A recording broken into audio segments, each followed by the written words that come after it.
Malkajgiri parliament పరిధిలో 4 లక్షల ఓటుతో గెలిపించి గొప్పగా ఆశీర్వదించి మమ్మల్ని అక్కడికి చేర్చుకున్నటువంటి ప్రజలకి వాళ్ళ ఉన్న సమస్యల పరిష్కారంలో సంవత్సర కాలంగా దాదాపు 100-150 సార్లు ఈ నియోజకవర్గంలో తిరిగినాం.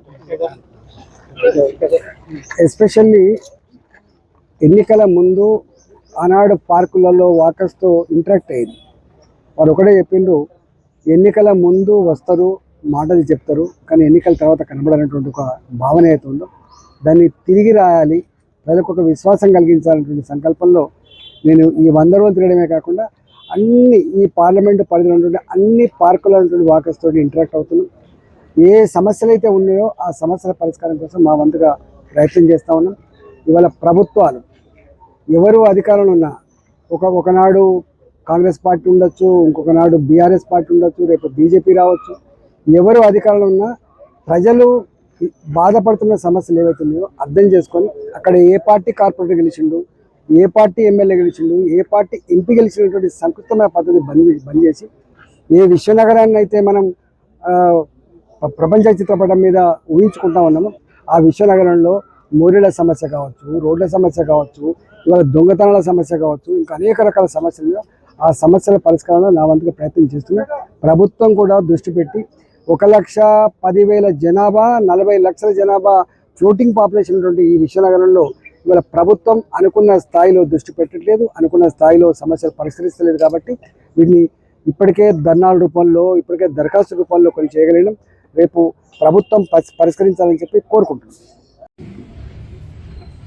ఆ జిల్లాలో ఉన్నటువంటి ఈ అన్నిటికీ 100 కోట్లు అయితే 200 కోట్లు అయితే కాదు, కానీ అన్నిటికీ వేసి మొత్తం మార్చి వచ్చిన జిల్లాలో కదా. అంటే ఎట్లా ఉంటుంది ఈ పని అని చెప్తున్నాను. మనకు ఊళ్ళలో పోతున్నాం, అంతా ఊళ్ళ బ్యాక్గ్రౌండే. ఊళ్ళలో పోతున్నప్పుడు ఎందుకంటే ఎప్పుడో బాయిలు తగ్గుంటాయి, అవి మెల్లమెల్లగా రోడ్డు దగ్గర దాకా వస్తాయి. 340 మేరకు ఉంటాయి ఆ బాయిలు, 340 ఉంటాయి. తెలివనోడు చక్కగా పోయి తెలిసిన అంటే ఇక్కడ బావి ఉంటుంది, ఇక్కడ గుడి ఉంటుంది అని తెలుస్తుంది. కానీ తెలివనోడు కొత్త ఊడిపోతే చక్కర పోయి ఆ కారు పోయి ఆ బాయిలో పడుతుంది, లేకపోతే రాసుకుంటూ పోయి బాయిలో పడుతుంది. కానీ పాత బాయిలు పూడ్చే వెసులుబాటు లేకుండా ప్రభుత్వంలో తెలంగాణ వచ్చినాక ఈ మొత్తం రాష్ట్రంలో ఎక్కడెక్కడ పాత బాయిలు ఉన్నాయో, ఈ టెంట్ కార్నర్స్ ఉన్నాయో, 100 మంది చంపుతుందో వీటి పరిష్కారం కావాలని జీవో ఇచ్చాం. మూడవది, నరసన్న ఇప్పుడు ఒక మాట మాట్లాడాను. నేను సోషల్ వెల్ఫేర్ హాస్టల్ పెట్టాను. నేను ఇక్కడ సలీం నగర్లో ఉంటుంది. నేను సలీం నగర్ ఉంటుంది వాళ్ళపేట దగ్గర. ఇంకా అప్పుడు టీవీ టవర్ రాలేదు, 76 అంటే చెప్తున్నాను. నేను కేశవ మెమోరియల్ స్టూడెంట్కి హాస్టల్లో ఉండే పిల్లగాడిని. మాకు అన్నం కటవతో కొలిసిపెట్టాడు. చాలామంది ఇక్కడ కూడా హాస్టల్ ఉంటూ ఉండొచ్చు. కటవతో కొలిసిపెట్టాడు. ఆ బువ్వల తెల్ల పురుగులు, రాళ్ళు ఏరేసుకొని, రాళ్ళను ఏరేసుకొని, పురుగులు ఏరేసుకొని ఆ నీళ్ళ చాటుతో మేము తింటుంటాం. మేము ఒక 2 సంవత్సరాలు చూసినాం. పెద్ద ఉద్యమాలు చేపట్టిన మీద మా ఉద్యమాలు ఎట్లున్నాయంటే మా కడుపు నిండా అన్నం పెట్టాలని మా ఉద్యమం. వాడిచ్చిన ప్లేటు, వాడిచ్చిన గ్లాసే దాన్ని సంగీతంగా తీసుకుపోయి సచివాలయం ముందర ధర్నాలు పెట్టారు. చిన్న పూర్వాలు. కానీ అలాంటి నేను ఆర్థిక మంత్రి అయిన తర్వాత వెంటనే నేను ఈ దుడ్డు బువ్వ, దొడ్డన్నం బువ్వ, పురుల బువ్వ, రాళ్ళ బువ్వ, ఉడకని ముక్కవాసన బువ్వ పిల్లలకు పెట్టద్దని గవర్నమెంట్ స్కూళ్ళల్లో, గవర్నమెంట్ హాస్టళ్ళలో బీపీటీ, ఇవి సన్నబియ్యం ఉంటారు కానీ బీపీటీ సన్నబియ్యం అనే జీవో ఇచ్చింది. నేను అప్పుడు బీపీటీ సన్నబియ్యం బువ్వ ఇవాళ తింటుందంటే ఆ రోజు జీవో అది. ఆ జీవో కూడా 155 గ్రాములు, 165 గ్రాములు కాకుండా తినేంత జీవో ఇచ్చాను. అంటే ఎందుకు చెప్తున్న మాట అంటే, ఇవాళ మా కుప్ప నర్సిరెడ్డి మేమందరం కలిసి మొన్న ధర్నాకు పోయినాం. ధర్నాకు పోతే ఆయన అన్నాడు, నువ్వు కూడా వస్తావా అన్న అంటే, నేను కూడా వస్తాను. మా పాత్రలు గమ్మత్తుగా ఉంటాయి. మంత్రిగా ఉండే పాత్రలు ఉంటాయి, కొట్లాడే పాత్రలు ఉంటాయి. ఈ పాత్రలు ఎప్పుడు ఏది నిర్వహించాలో నిర్వహించడమే నాయకుడు అని చెప్పి నేను కూడా పోయి ధర్నాలు కూర్చున్నాను. నేను ఒక ఆఫీసర్ నాడు, మేము 25 ఏళ్ళు కాబట్టి మాకు పరిచయం లేని ఆఫీసర్ అయితే ఉంటాడు, రిటైర్డ్ అయిన తప్ప. ఒక ఐఏఎస్ ఆఫీసర్ చాలా ఇంపార్టెంట్ పొజిషన్ ఉన్నాడు. నేను వస్తున్నా మీ దగ్గరికి అన్నా. అయ్యో మీరు ఎందుకు వస్తారు సార్ అంటే నేను వస్తున్నా అన్నా. మీరు వస్తే మీరు అన్నం తినే టైం రా అంటే నాకు నువ్వు అన్నం పెడితే మరి నీ పోస్ట్ ఉంటుందా ఉంటుందా చూసుకోవాలని చెప్పాను. నేను ప్రేమతో పిలుస్తున్నాను, ఎందుకంటే ఆయన దగ్గర పనిచేసే ఆఫీసర్ కాదు, చాలా ఇంపార్టెంట్ ఆఫీసర్ ఆయన. నేను ఒక్కరిని వస్తలేను, నేను మా అందరు ఎమ్మెల్యేలు కూడా తీసుకొని వస్తున్నాను. ఈ మొత్తం పార్లమెంట్ పరిధిలో ఉన్న ఎమ్మెల్యేలను కూడా తీసుకొని వస్తున్నాను. అదే వాళ్ళు ఎట్లా వస్తున్నారంటే మేము ఎమ్మెల్యేలు ఎంపీ పార్టీకి వేరు కావచ్చు, సమస్యలు ఒకటే అని చెప్పి మేము అందరం కలిసిపోయాము. ఒక రోజుకి కష్టం వచ్చిందా అని ఆయన అంటే ఆయన నేను ఆర్థిక మంత్రి ఉన్నప్పుడు రాత్రి 12 గంటలు 1 గంట దాకా కూర్చొని ఏ సమస్యలు అంటే ఆ సమస్య టక్కడక్క 24 hours జీవోలు ఇచ్చుకున్న వాళ్ళం కాబట్టి నేను కూడా గిరిక వచ్చినాడు. నేనే వచ్చిన మా మల్కాగిరి ప్రజల కోసం వచ్చినా అని చెప్పాను. మా మల్కాగిరి పార్లమెంట్ ప్రజల కోసం వచ్చిన డబ్బులు ఇచ్చింది అది వేరే విషయం. ఇది ఎందుకు చెప్తున్నా అంశం 118 ఈ 118 కూడా ప్రేమతో వచ్చింది కాదు. ఈ 118 వెనుక ఒక మునుగోడు ఎన్నిక కుట్ర ఉన్నది. అది కుట్రలు బాగా వచ్చింది. అందుకని నేను చాలాసార్లు చెప్తుంటాను, పాలకులు అనేవాళ్ళు అప్పుడప్పుడు ప్రజల మీద ప్రేమతో కంటే కూడా పవర్ కోసం జరిగే ఘర్షణలో అప్పుడప్పుడు ఇచ్చే రాయితీలు మాత్రమే అని చెప్పేది నేను. అప్పుడప్పుడు ఇచ్చే రాయితీలు మాత్రమే. అలా ఒక రాయితీ ఈ ఎలిపినటువంటి 118 రాయితీ మీ మీద ప్రేమతో ఇవ్వలేదు. మీ మీద ప్రేమతో ఇచ్చేదైతే ఎప్పుడు ఇవ్వాలి.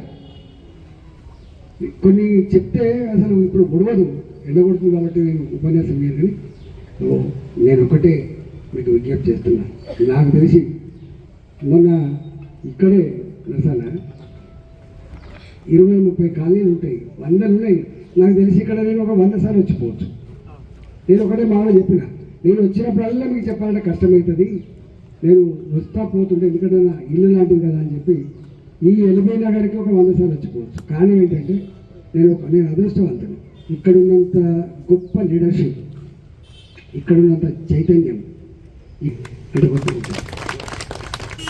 అందువల్ల నేను 100 సార్లు వచ్చిపోయినా అనేక సమస్యలు ఉన్నంతలో నేనేం దేవుని బిడ్డనే కాదు, నేనేం ముఖ్యమంత్రి స్థానంలో ఉండేది కాదు. కాబట్టి నేను కింద మీద పడి నేను ఒకటే చెప్తా ఏంటంటే ఎవరైనా కావచ్చు కాక, కార్పొరేటర్ కావచ్చు, ఎమ్మెల్యే కావచ్చు, ఎంపీ కావచ్చు. నేను వాళ్ళు ఇప్పుడు ఎవరు ప్రస్తావించారు, మా సురేందర్ ఎవరు ప్రస్తావించినట్టుంది. నేను మన జిహెచ్ఎంసీ మీటింగ్ పోయినా వస్తున్నా అంటే నువ్వెందుకు వస్తావు అన్నది మాది కదా, మీది కాదు మాది కూడా ఉంటుంది, అంటే మీరు వస్తే బాగుండదు, ఎవరు రారు ఎంపీలు, నేను వస్తుంది కొత్త చరిత్ర ఉంటుంది అని చెప్పిపోయినాను.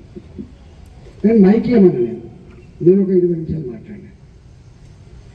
విశ్వనగరానికి మీరు పాలకులు, మీరు చెప్తున్న విశ్వనగరానికి పాలకులు. విశ్వనగరం హైటెక్ సిటీ మాత్రమే కాదు, విశ్వనగరం నా అడ్డగుట్ట ఉంది, నా వారసుడు కూడా ఉంది ఇక్కడ, నా మూసి నది పక్క పండి కంపు కొట్టేటువంటి ఆ కాలనీలు కూడా ఉన్నాయి అని చెప్పి అడిగి ఇంత పెద్ద 1,10,00,000 జనాభా 40 లక్షల మంది వచ్చిపోయేటువంటి ఈ హైదరాబాద్లో ఒక దాదాపుగా 40% జనాభా ఇక్కడ ఉంటుంది. మీరు ప్రపంచంలో ఉన్న అనేక మంది వచ్చిపోతున్నారు, గిట్లనే ఉంటుందా దిక్కుమల్లతనం అని చెప్పి నేను అడిగాను. అనగానే చెల్లించిపోయిండ్రు, సరే ఇచ్చిండ్రు, అవన్నీ వస్తున్నాయి. నేను ఎందుకంటున్నా ఈ మాట అంటే ఇవాళ పాలకులు ఎవరైనా కావచ్చు కదా, నేను ఇంత సంకుచితం ఉండదు. ఇది టీఆర్ఎస్ పార్టీ, ఇది బీజేపీ పార్టీ, ఇది ఎవరైతే మాట్లాడినా నేను ఓట్లేసి గెలిపించిన ప్రజానాయకుల విషయం మీరు మర్చిపోవద్దు. కార్పొరేటర్ ఒక డివిజన్ డిపెండ్ చేస్తాం కావచ్చు, ఒక ఎమ్మెల్యే ఒక నియోజకవర్గం డిపెండ్ చేస్తాం కావచ్చు, కానీ యాజ్ అ హోల్గా ఈ ప్రభుత్వం అనేది అన్ని వర్గాల ప్రజల సమస్యలు పరిష్కరించేదిగా ఉండాలి తప్ప ఈ రాష్ట్రంలో మనం ఉన్నాం. ఇక్కడ కూర్చుకుంటేనే అమ్మ అంటామా, కాలు కూర్చుకున్న అమ్మ అంటాం, చెల్లెలు కూర్చుకున్న అమ్మ అంటాం. ఎక్కడ మన బాడీలో కొంచెం అన్నంకరమైన మనకు బాధ. అంటే స్టేట్ యాజ్ అ హోల్ ఆ బ్రాడ్ కాన్సెప్ట్ ఉండాలి. కానీ ఈయన ఇక్కడ ఉంటారు కాబట్టి వచ్చి నువ్వు టీఆర్ఎస్ గెలిపించుకున్నావు కాబట్టి లేదా బీజేపీని గెలిపించుకున్నావు కాబట్టి నీ సమస్య పరిష్కరించాలంటే సంకుచితమైన పాలకులు ఉంటే కష్టమే ఆస్కారం ఉంటుంది కాబట్టి మా బట్టి మిత్రుల గారు నేను అంటున్నా ఈ జీవో 118 ఎత్తేయడానికి మీరు స్టేట్మెంట్ ఇవ్వాలనేటువంటి మాట మీరు చెప్పింది ఇప్పటిదాకా. మీరు స్టేట్మెంట్ ఇస్తే ఎత్తేస్తామన్నట్టు. అరే నేను 100 సార్లు చెప్తున్నా, పేపర్ నరసింహారెడ్డికి నాకు ఇప్పుడు కొట్లాడుతుంటాను. నువ్వు చేసింది చెప్పుకుంటావని, చేసింది చెప్పుకోవాల్సిన అక్కడ ఉండదు, గుర్తుపెట్టుకో. అది మెల్లమెల్లగా నీ టీవీల కంటే నీ సోషల్ మీడియా కంటే చాలా ఫాస్ట్గా ప్రచారం అయింది. ఏందో తెలుసా, మౌత్ టు మౌత్ ప్రచారం అయిందని చెప్తాను నేను ఎప్పుడు. నేను మనిషిని నమ్ముకుంటా.